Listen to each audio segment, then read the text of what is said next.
Thank Auditor Dave Yost for coming up to Cleveland today as we talk about this indictment of Robert Schwerman, who is the maintenance supervisor of the Strongsville City Schools. Mr. Schwerman was indicted today on 2 counts, one count of theft in office, F3, punishable by up to 3 years in prison, and count 2, a tampering with records, which is also an F3, also punishable by up to 3 years in prison and a $10,000 fine. This investigation by the state auditor started in 2017, and I'm going to let him get into the details of it, but it started with an anonymous tip and has led to today's indictment, which involves the theft of up to $65,000 in cash and property belonging to the hardworking families of Strongsville in the Strongsville City School District. And this theft occurred over a number of years. The investigation covers about a 5-year period, but involves a wide variety of items, merchandise from that school system. And I'll turn it over to Auditor Dave Yost. His office began the investigation in 2017, quickly focused in on the thefts, working with the Strongsville City School District and doing an audit of their books, came up with the evidence for today's charges. Dave? Thank you. Thank you for being here. Thank you. This actually began in February of 2017, as a lot of our investigations do, with an anonymous tip. And the state auditor does have a fraud hotline that everyone is welcome to call. The allegation, as Prosecutor O'Malley just mentioned, was that the maintenance foreman was stealing property and other valuable things from the school district. Our office conducted some investigation. We did some surveillance. It looked from a visual standpoint that at least some of the property complained of, especially a barn, was visible from the right-of-way, and so we began working the financials. We started with a subpoena with the city schools' financial records to nail down when things have been purchased, what the amount was, who received it, and be able to track those sorts of things. We followed this up with additional subpoenas to round out the financial picture.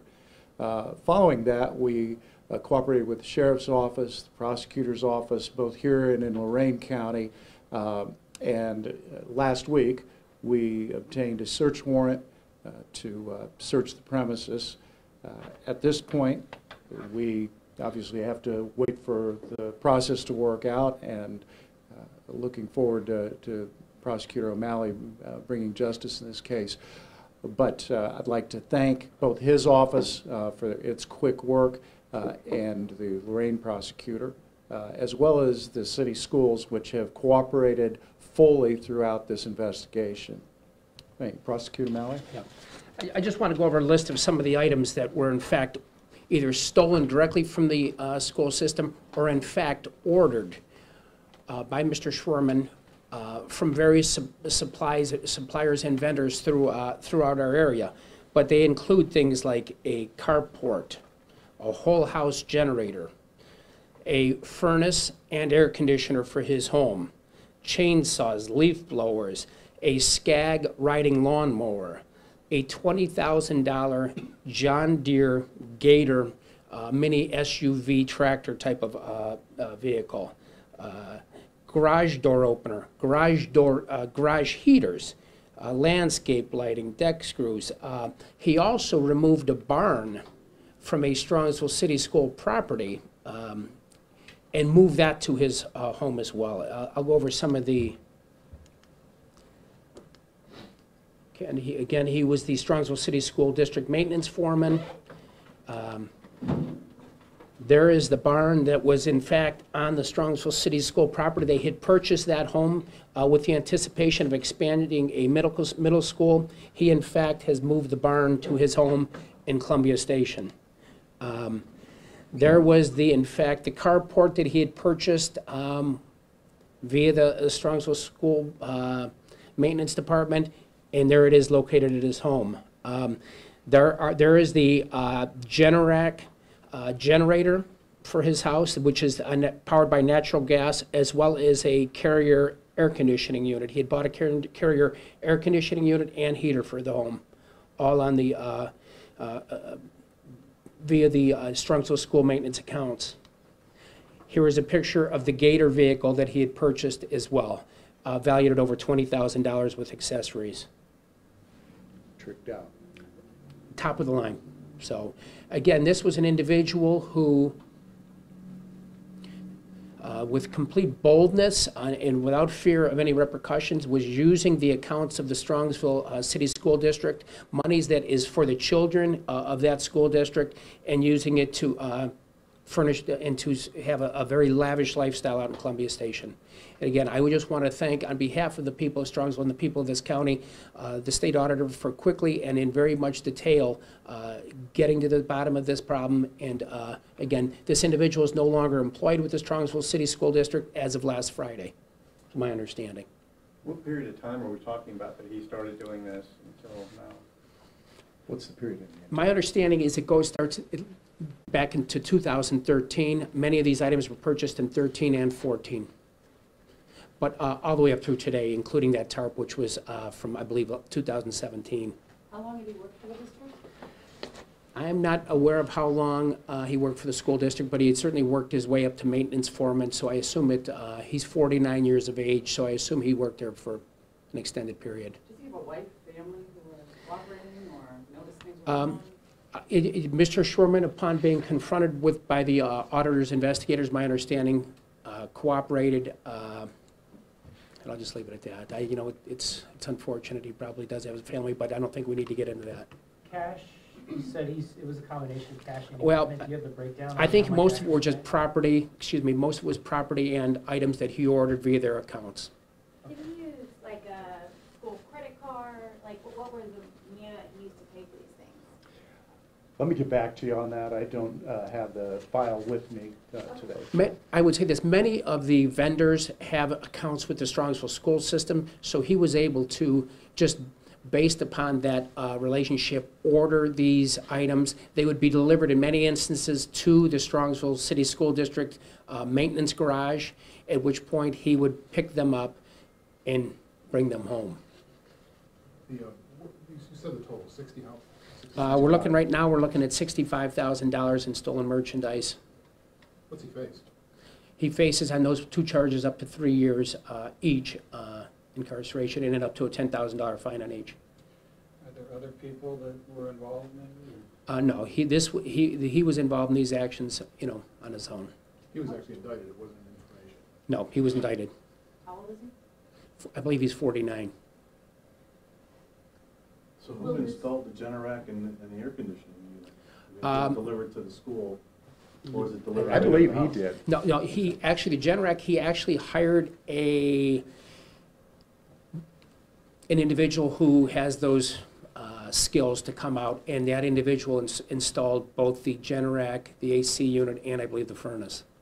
Did he bill that to the school too? No, I believe he paid that on his own. He paid for the installation, he just bought all the equipment via the school's accounts. Will the school district be reimbursed in some way?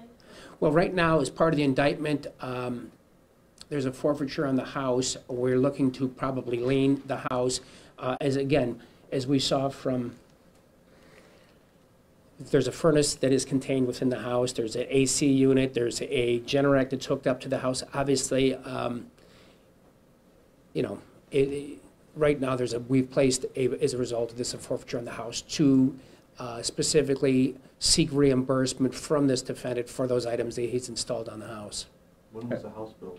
Was this all new installation to the house? I believe I don't know when it was built. I can just tell you that I believe those items date back to several years. So, and my understanding is, now that I think about it, I read the reports, is that he felt his old system wasn't doing a sufficient job of cooling his home. Therefore, he bought an enhanced air conditioning unit at the expense of the Strongsville School District. And we recovered, some of the property has been returned to the schools already. Correct. How did he pull this off for 5 years? I mean, shouldn't there have been some sort of mechanism to look at purchasing orders and do inventories and things like that? Again, I don't have the file with me, but what I've seen over and over again is people like maintenance foremen are issued a credit card. So if you give me your email information, I will check that and get it back to you. But typically what happens in these kinds of things, the guy's got the credit card in his pocket, and eventually he thinks, well, nobody's really checking this stuff very closely. Credit cards are a very difficult area of public finance, and in fact, we've got a bill pending before the General Assembly right now that will establish more stringent and clear guidelines for how the internal controls should operate to prevent exactly this kind of thing from happening. Did a lot of this happen during the Strongsville strike? Is that what it was? Can you spell his last name for us? Yeah, and to be clear, in this case, one of our investigators is out here. And Matt, you want to talk about Matt, when you come on up? Sure. This is Matt Meyer, who's the APA who's handling this issue. So the defendant invoiced and was responsible for approving all of the maintenance invoices for the Strongsville City Schools, and he used his position as the head of the department to purchase the items and approve the purchases and mark those invoices as okay to pay. So he was his own check and balance? That's right. We call that a lack of segregation of duties. Okay. And did most of these things get bought during the strike years, do you know? What years? I don't know that, and, you know, this was an ongoing issue. The strike was a very short duration, but again, is the state auditor, Mr. Yost, has indicated, there's just a lack of separation of duties here. And when you have an individual who's approving his own purchases, you know, thereby we come to this problem. It certainly has demonstrated a weakness in the system they were using, and knowing the Strongsville Schools, I'm sure they've corrected that as we speak. Can you talk about just seeing the amount of things that he purchased, where this stands in, you know, people being able to steal things from taxpayers and specifically schools?